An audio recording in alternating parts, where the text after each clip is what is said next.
بریتانیا بکارانینا واکسینا فایزر اریدیکه. کوماری بیرو بوچنین جیاواز لدور انجام هلبجارتنان درد برن. خو پیشاندرین باجار سلیمانی دوزا باشکرنا جیانا روزانه دیکن.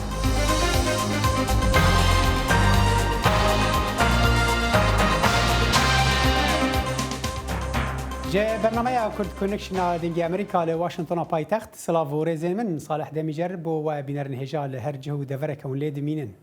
لای منی شو بلند صالح ایوای کاتی چی خوش تا مده خوازمو کرد کنکشنی امروز بنویترین زانیاری کان لسر پتای کرونا دست پیاده کین.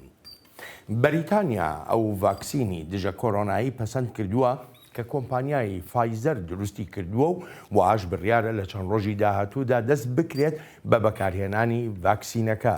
هەرچەند لە دۆزینەوەی ئەم ڤاکسینە و بەکارهێنانیشی بە کۆڵەکەیەکی گەورەدا دەنرێ بۆ بەرەنگاربوونەوەی پەتای کۆڕۆنا لە جیهاندا، بەڵام وەک پسپۆر دەڵێن هێشتاش سەختیەکان هەردەمێننەوە و ئەم نیگەرانیەی پسپۆڕان لە چیەوە سەرچاوەی گرتووە وەڵامی ئەم پرسیارە لەم ڕاپۆرتەدایە. بریتانیا دبیجید او پلان دکل دست پیکا هفتیا بهید واکسینا فایزر بایونتک لمروفان بداد. پشتی کو MHRA یا کو پیوان درمان انداد اینه لروجا سشن به سلامتیا بکار اینا ناوه اره کریه. It's been done using a process known as a rolling review. او هات انجام دان بوبکار اینانا پروسا کد بجنه پیداچونا بردوام او پیداچونا بردوام دیتا بکار اینان جبود مایک اینانا خوندنا واکسینه یان جی درمانکه دراوشکه دا کوکرتنا دمی گلک گرنگه لی افخالا گرنگ نهاتیه و تایه کوچک مانی دوی پیداچونه دا قد هبت. فایزر لبره دوان روژه بهید دا 8,000 واکسینان بگهیند لبریتانیا حتی نو که حکومت دا خوازاد 40 میلیون واکسینان کریه که تیرا 20 میلیون مروفان دکد او کسیم پیرین که دخانی دان عمرا ودجین ده ایکم کسبن درزه دا که واکسینی ور بگیرن لدیو دا کارمندن ساخلمیه یم بشن چاودریا تایبت و کسین دان عمرو ین نخوش گنج ساخلم دکارم بو چند حیوکا لبنده بمینن. ام هیچ تا نزانن که او واکسینه دی به تن برگیریا نخوشی بکرد که خلق پیگلک نخوش نبن آنجی او ناهیدید که مرو توش ویروس ببن او وگوزنه مرو بینده. آستنگی هنه نخواستم رازی کنه خلقم بگومان. There's so much that we don't know about and there hasn't هشتا گلک تشت هنه ام نزانی و هر واساهد نهاتیه جرباندن. Definitely, I think myself and my family بگومان از اومال باتا من دیورگرین جبر کو ام پیتوینه کو وگرین لسرجیانا خو متیرا خودید. گلک ولاتین دیم پیش گفتی دا خوازا به میلیونان درزیل واکسینا فایزر گرینه لجبر کو واکسینا فایزر دوید دپلا هفته سلیزی دبن صفره دا بهت هل گرتن جبو ولاتین هجارین و کمالاوی نوکنابید. The kind of equipment that many countries have, including Malawi. او آلاوین گلک ولاتان هین دگل ملاوی نه او تازیکارن باشن و پیتوینه افجا امین هل سنگاندن آخو دکین و ام بری خود دینه و ایکه لی هر چاوابد امهش نزانین کاده جوره واکسینی اتوالاتی. دو واکسینین دیجی کجلای مدرنا و استرازنیکا و هاتینا دروست کرند سرکفتی بوینه چید بید دوی مهیدا لامریکا باکور و لأوروپا بهین بکار اینان.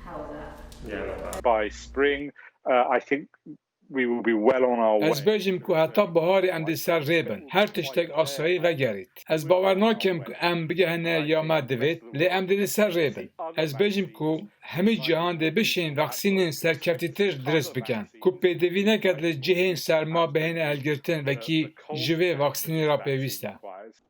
ایکم جار ویروس کرونا 2019 هیوا 12 باجر ووهان چینه هاتیه دیدن. کمتر جو 12 مهاندا که دمک گلک بلد هجمارکا واکسینی نی درست کرینه و جیهان نوکه یا دخالا گوهارتنا و پندمیکه دا.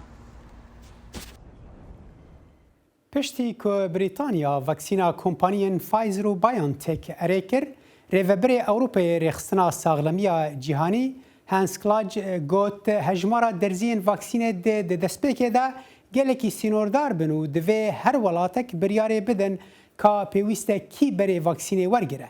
رخصنا ساغلمیه دبیجه پیوسته کسین به تمن کارمندên ساغلمیê û xwedînexweşiyên din berê vaksînê wergirin. Ji bo ronîkirina vê mijarê, niha Diktor Azad Badîkî şarazayê nexweşiyên veguhêz û endamê desteya tendurustiya KCDK ya Awropa bi riya Skype ji Holandayê bi meraye. Dem baş Diktor, tu dibêjî dê belavkirina danê yekemê vaksînê ya koronayê çi qas girîng be? Dem baş nizam yani temaşevanê me belkî tê bîrawan beryana 6-7 mehan dîsa beşdarî bername we bibûn. Me digoş bo vaksînê demek lazim e, demek dûr yani salek nêzîka salkê. Lebelê 5-6 meha de neceribandinin û dibên em vê vaksînê me pêşî belav bikin. Mirovê heta dibên emr temam û mirovê hepkî temî nexweşiya wanî kronîk henin û taliyê me bidin êdin em ê hepkî vana jî temaşe bikin godar bikin taliyê me însana vaksen bikin şemê wan vaksen bikin taliyê me encama bigirin ev tişkî rîsk e yani bi rastî ez bêjim rast hetana wek nûçê we jî ve got hetana di şîrketa dibên me vaksen temam kirî me testê xwe kirî Moderna û Pfizer Moderna ya Amerîkî Pfizer jî ya Ewropî em wilo bêjin li gor agahiyê ew didin tabii evanam çi qesî sedî sed rast em nizanin hetana a Moderna çêtir e ji yani alîkî ji a Pfizerê çêtir e ji ber muhafezekirina wê û belavkirina wê vaksenê a Moderna hepkî daha çêtir tê xweyanî kirin lebelê wek min got her dwajîna test nekiriye riskek mezin bi rastî em bêjin û gişî dibêjin ki divan vaksena de pirsgirêkê me bên alî tenduristiyê zirarê bidin mirov tineyî eger vêya sedî sed vêya didinse em mecbûrin van vaksena jî li xwe kin yani tu çikê me tineyî yana mirovatî hatî ketî vê çikê hatî vê deremetê ew çika me tineyî bên em xwe naxin van vaksena ew metirsiya ku tu behsa wê bidin berçavan yani welatekî wekû Brîtanya ku wê dest pê bike nêzik di van roja da wê dest bi belavkirina vaksînê bike û îdî wê xelk vaksînan wergirin yani ev ji bo welatên Ewropî tu xwe jî li Holanda dimînî yani pîvanên wan welatan çawa ne ew metirsiya ku tu behsa wê dikî wê berpir çawa bidin berçavan yani İngiltere dema korona belav bû cîhanê zaten çîk nekir yani tu fezle parastina gel qedexe nekirin em bêjin gel jî ne parastin digotin bela bi xwe gel pêkevin û antîbadiyê gel çê bibe dila şêwandî û li ber xwe bide vê nexweşiyê Lebeletî devletê Ewropî de ji Holanda pê vê êdin rastî jî ji bo parastinê tiştê qewîn girtin qewîn girtin hemberî vê nexweşiyê heta anam tiştêm dibînin İngiltere û Holanda ji bo vê vaksenê çîk dikin yani dibên temam em ê gelê xwe din Almanya ketî sirê dibe em lê bidin em ê bistînin û gelê xwe belav bidin tabii devletê em bên siyemîn em dibêjin ne Awropa siyemîn ji alî em bên aboriyê û jiyanê di paş dimanin giş ketinin sirê ji ber çikê wan tune derfetê wan nemayî dibên em mecbûrin gelê xwe biparêzin belê Diktor em alîye gel eger em berpirsan wiha biryardan gel bixwe yani xelkên van welatiyên van welatan çi qas amade ne ku bikin ji ber ku wek nimûne li Amerîka bireke mezin ji xelkê heye ku qet vaksîna wernagirin ne yan korona ne yên din jî yani ev yek çawa ye li Holanda wekû nimûne xelk çawa vêyekê li Holanda vî tiştî dibêjin yani devleta Holanda dibêje hemî mirov mecbûr e van vaksîna li xwe xwe yani evayab hukukî alî qanûnî derdixin Lebelê wek wê jî zanin hinek tarîqat henin bawermend henin dibên em vaksena ne ji bo yani tek korona hemî vaksena dibe qet em xwe naxin ji bo van jî ez ne rast bim heta doh di yani ti biryar heye nate biguhertin ew jî gerek li gor derfetê xwe serî li devletê bidin bên em ji vê tarîqatênin ya ji vê baweriyênin em ji bo wilo em nikarin van vaksena li xwe xin Divê aliyê de hekîna pirsgirêkeyî devleta Holandî hinek dibên em qebûl bikin nekin dibên em qebûl nekin ji ber پرسکرێک دیسا مرۆڤایی vەگەڕ یعنی ئەو نەخۆشیە وەختێ بوان تاریقەتا ناسەکنە مولۆ بێژن دیسایە بەلاو بلگەل و چیکا وان وەخسەنا هیچ تنەیی یعنی ئەنا کەس حتا فایزر جی و مۆدەرنا جی بخوا دەبێژن yani ev vaksen ev antibodiye ava bike çi qesî bimîne laşê mirov de ew ne diyare.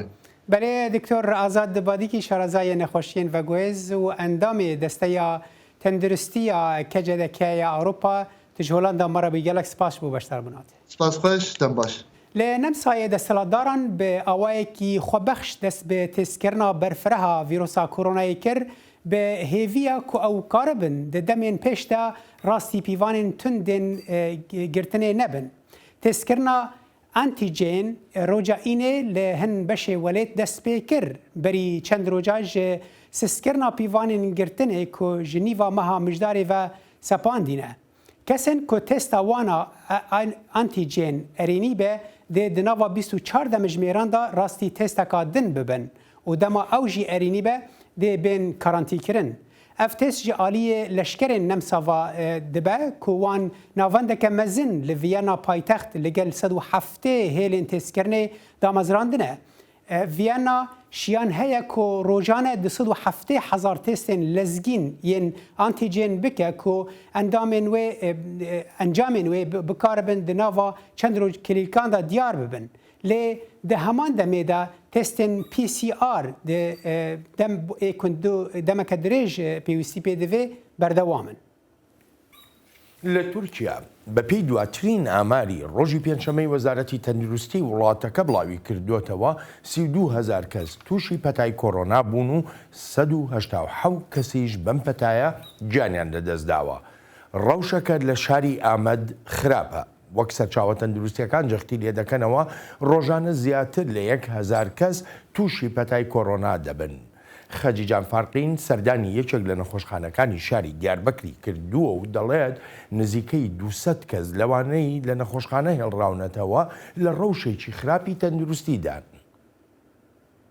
Li Tirkiye pêketiyên korona her rojê bi dehan hezar zêde dibin. Li gor daxuyaniyên Wezîrê Saxlemiyê roja pêşemê li Tirkiyeyê 32,000 zêdetir mirov tûşî nexweşîna Covid-19 bûne ku 6,500 kes li nexweşxanatên derman kirin. Her wisa heman roj 187 kes jî mirine. Hêja gotinê ku ji meha nihan vir de 14,300 kes ji nexweşîna Covid-19 jiyana xwe ji destan e. Hikûmet ji bo pêşî li belavbûna vîrusa korona bigire biryar da ku dawiyên hefteyan qedexa çûn hatine îlan bike.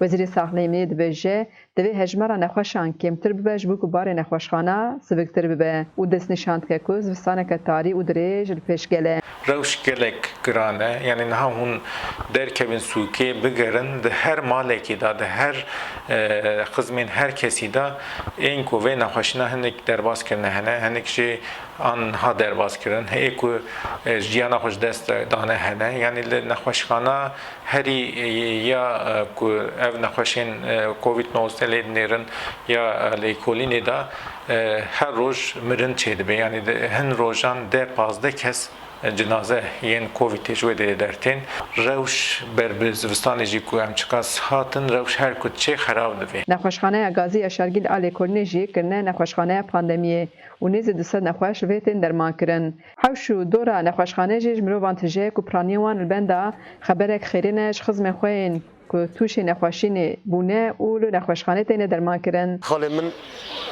em di gunda yê ku em mehfeza xwe dikir ew bû em bixweş nizanî yani pir mehfeza xwe dikir bê maske dernediket royê pênc şu camî tune çûcikî jî me ji fehm nekir ku ket gedê wî ji ket pîreka wî ji ket pîreka wana şikur durmayê baş e bûka wî ji ketin yani malbata wî hemû wana ketinin ez bixweş ketim.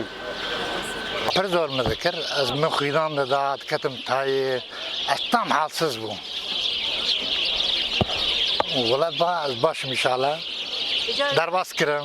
Birayê me ket li gund ilk ew ket em kes neçû hindê me mêwe û filan û bîvan xwarina wî yeterlî jê re dişandin te fehm kir pir mêwe dixwar divê roy dû jara xwe bişo xwedê baş û kesek jê ji gundê me yek dişû belediyê ew ket ana du sid malê kesek neketî ya ji her gundê dorê varyona heq dorî wî ketine gundê me hîn neketine ava birayê me wî şûwê dawê yekî bi korona ketû bi goçûyî mewlûda wî xwendî û hat mal û weleket. ئەوەکینەوە لەگەڵ و هەر ڕۆژ هەژمارە نەخۆشە ڕاگەهاندن ژێ دکتۆر هاریسیە لەکایە دەبێژێ وەزارەتە ساغلەمیە هەژمارن زەلال و دروست نابێژە و ڕقامان بەیەکێتیە دکتۆرên Tirkiye راشی پارڤە ناکە. ئەو ڕقامێک و بەگەلەمپەری لە تورکیەژی دەبێژن نزیکی 30,000 ئەوژی نەڕاستە بڕاستیژێ یان گۆری حسابێ مە ئانا لە تورکیە نزیکی 6,000 7,000 هەر ڕۆژ ئەو نەخۆش هەنە. خەجیجان فارقین دەنگ ئەمریکا ئامێد. ادعاین سەرۆکی ئەمریکا دۆناڵد ترامپیان سەختەکاریە هەڵبژارتنان گومان خستنە مەژیە gelek کوماریان یەک جێ ویلایەتên ku hejmartina dengan lê dubare bû ew wilayeta Georgia wilayeta ku ji sala 1992 ve dengê xwe nedabû serokekî demokrat. Pemnêra dengê Amerîka Elizabeth Lee di vê raportê de ciyawaziya bîrûbûçûnên komariyan li dor encamên hilbijartinan nîşan dide. شاری ئەتلانتا کە دانیشتوانەکەی نیو ملیۆن کەسە گەورەترین شاری ویلایەتی جۆرجیایە. براندن نیڤنس 4 ساڵ لەمەوبەر لە سان فرانسیسکۆوە هاتۆ بۆ ئێرە و لە پیشەسازی تەکنۆلۆژیادا کار دەکات. ئەتلانتا وا دەردەکەوێت کە هەرزانتر و دەرفەتی زیاتری تیادا بێت. کە کەمی نەبیت و پیاوێکی هاوڕەگەزخواز بیت وەک دەزانن هەرگیز هەستم بۆ نەکردو هێرش بکەنە سەرم یاخود بڕیارم لەسەر بن. نیڤنس کاتی خۆی دەنگی بە بارەک ئۆبامای سەرۆکی پێشوودا 4 ساڵ لەمەوبەر و دووبارە لە ساڵی 2020دا بڕیاریدا دەنگ بدات بە ترامپ. chose Trump because he was the most outspoken Republican. من ترامپم هەڵبژارد لەبەر ئەوەی ڕاشکاوترین کۆماری بوو. خەڵکێکی زۆر لە وڵاتە پژوێخراون و بەجێماون بەڕاستی ئەمە لەگەڵ مندا زۆرە گونجێت. ئەو لە بەرنامەی فرێش پرنس ئۆف بیلی ئێر بوو دەزانی ئەو لە هەموو ئەوانەدا بوو مەبەستم ئەوەیە بەرنامەی ڕاشپێستە ئەمریکایەکان من هەرگیز ئەوەم نەبینی کەوا نیشان دەدرێت کە کەسێکی ڕەگەزپەرست بێت. بەڵام کاتێک کە دێتە سەر دەرەنجامی هەڵبژاردنەکە ئەگەر شتێک هەیە ئاشکرای بکە ئەگەر نییە هەنگاو بنێ و بڕۆ. میگن سمیس مامۆستای خەڵکی دەوروبەری شارەکەی و دەرەنجامی هەڵبژاردنەکە زیاتر کاری تێکردووە. بڕوا دەکەم فێڵ و تەڵەکە لە هەڵبژاردنەکاندا کرابێت. پێم وابێت لە هەموو هەڵبژاردنێکدا فێڵکردن هەیە بەڵام لەمەیاندا بەربڵاوتر بووە لەوانی تر و بڕوام وایە زۆر گرنگە بچینە بنج و براوانی چونکە بەبێ هەڵبژاردنێکی ئازاد و ڕەوا شتێکی زۆرمان نییە وەکو ئەمریکایی دەستی پێوە بگرین. بەشداربوانی کۆبوونەوەی کۆماریە گەنجەکان هاوڕان لەسەرەوەی کە گروپێکی هاوڕانین کاتێک بابەتەکە پەیوەندی دەبێت بە گرفتەکان یان هەڵبژاردنەوە. خەڵکێکی زۆر هەن کە بیرڕان جیاوازە ئێمە هەمومان وەک یەک بیر ناکەینەوە دەمەوێت ئەو بڵێم کە حیزب لەم هەڵبژاردنە دابش بوو دەبینی نیوەی خەڵک لەو باوەڕەدایە ئەم هەڵبژاردنە فێڵی تیاکراوە نیوەی خەڵکەکەش بە تەواوەتی بڕوایان وایە ئەمە ئەنجامی ئەو شتانەیە کە ڕوویان داوە. پێشبڕکێی سەرۆکایەتی بە ئەنجامێکی نزیک لە یەک لە جۆرجیا ڕنگدانەوەی گۆڕانی دۆخی سیاسیە لەگەڵ هاتنی کەسانێکی دیکە لە بەشەکانی دیکەی ئەمریکا بۆ جۆرجیا کە زیاتر هەمەڕەنگی سیاسی دروست دەکات. مامۆستای زانستە سیاسەکان سکات بۆکانن دەڵێت بۆچوونی جیاوازە سەر ترامپ لە نێوان کۆماری خوازەکاندا هۆکارێکی دیکەیە کە بۆتە هۆی ئەوەی سەرۆک ئەدائێکی وای نەبێت کە لە جۆرجیا چاوەڕوان دەکرا. کۆماری هەبوون کە دەنجیان بە بایدن داوە یان هەر دەنجیان بە سەرۆک نەداوە. کارکردنی کۆماریەکانم لەم هەڵبژاردنە پێ باش نەبوو وەکو خەسڵەتی خۆیان. بووکانن دەڵێت دڵنیانین پارتی کۆماری لە 4 ساڵی داهاتوودا پاشە ڕۆژی چۆن دەبێت. ئایا داناڵد ترامپ دووبارە خۆی هەڵەبژێرێتەوە؟ من نازانم چۆنە بێت. نیڤنس دەڵێت دووبارە دەنگدانەوە بە ترامپ بە هەند وەردەگرم. ئەگەر کاندیدێکی تر لە ترامپ باشتر نەبێت بەڵێ بێگومان ئەمریکای ترامپم پێ باشترە واردەیەکە بیرکەیتەوە بەڵام کاتی ئەوە هاتووە کۆماری تر بێنە پێشەوە. ئاخۆ پێشبڕکێی سەرۆکایەتی داهاتوو لە جۆرجیا تا ڕادەیەک بەو شێوەیە نزیک دەبێت یان وەستاوە لەسەرەوەی کێ کاندید دەبێت. لەم چەند ڕۆژەی ڕابردوودا لە پارێزگای سلێمانی خۆپیشاندانی ناڕزایی دەربڕین کراوە دژی قەیرانی دارایی و هەروەهاش پێنەدانی موچە. شاری سلێمانی چەند ڕۆژێکی لە خۆپیشاندان و ئاڵۆزی و پشێوی بەڕێکرد. خۆپیشاندەران کە بەشێکی بەرچایان فەرمانبەران بوون هاتنە سەر شەقامەکان و خۆپیشاندانیان دژ بە پێنەدانی موچە و دۆخی دارایی ئەنجامدا. خەڵک زۆر بە بەهێمنی هاتۆتە سەر جادە داوای مافە سەرەتایەکانی خۆیەکات. مافی سەرەتایی کە یەکەم شتی موچەیە 5 مانگ ئەخوات 3 مانگ جارێک گەئیات ئەوەی کە دەسەڵاتیشی کردو بە دەزەم هەرێمەیە بەسەر سەرۆت و سامانی ئەم وڵاتەیە بە هەدەرە ڕوات ئەم وڵاتە لە قەیرانە نییە کێشەی دارایی نییە خەڵک بۆیە ناڕزایی دەرئەبڕێت وڵاتێک نییە تووشی کارەساتی مرۆیی ببێت و چاوی لێ نەقونێن هێزە ئەمنیەکان بە بەکارهێنانی گازی فرمێسگڕێژ و ئاوی قەتیسکرا و تەبقەکردن بە ئاسماندا هەوڵیاندا دەستێوەردان بکەن و بڵاوە بە خۆپیشاندەران بکەن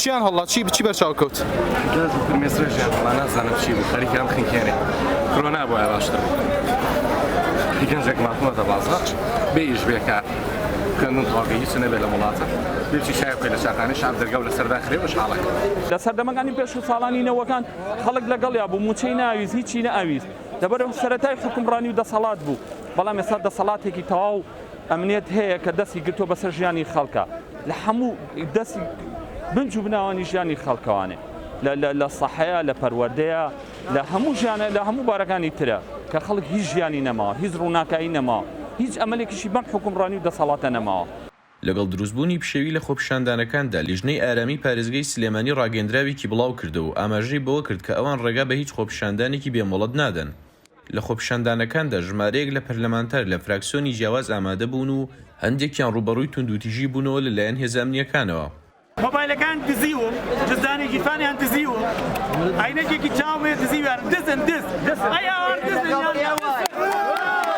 فەرمانبەرانی هەرێمی کوردستان تاکو ئێستا موچەی 6 مانگی ساڵی 2020یان وەرنەگرتووە و ئەو موچانەش وەریان گرتووە بە لێبڕینی نزیکی 120 بووە و ئەمەش کاریگەریەکی ڕاستەوخۆی لەسەر باری داراییان دروست کردووە.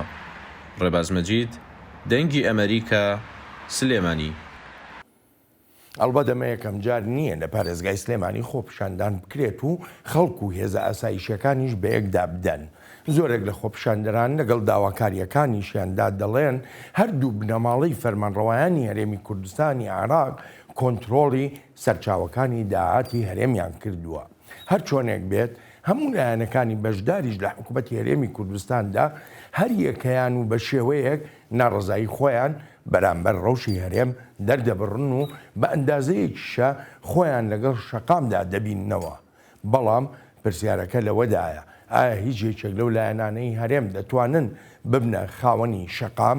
هەر بەم پرسیارەوە دەچمە لای میوانی کورد کۆنێکشن سەربەست حوسەین نووسەر و شیکەرەوەی سیاسی لە بەریتانیاوە لە ڕێی سکایپەوە لەگەڵ کورد کۆنێکشنە.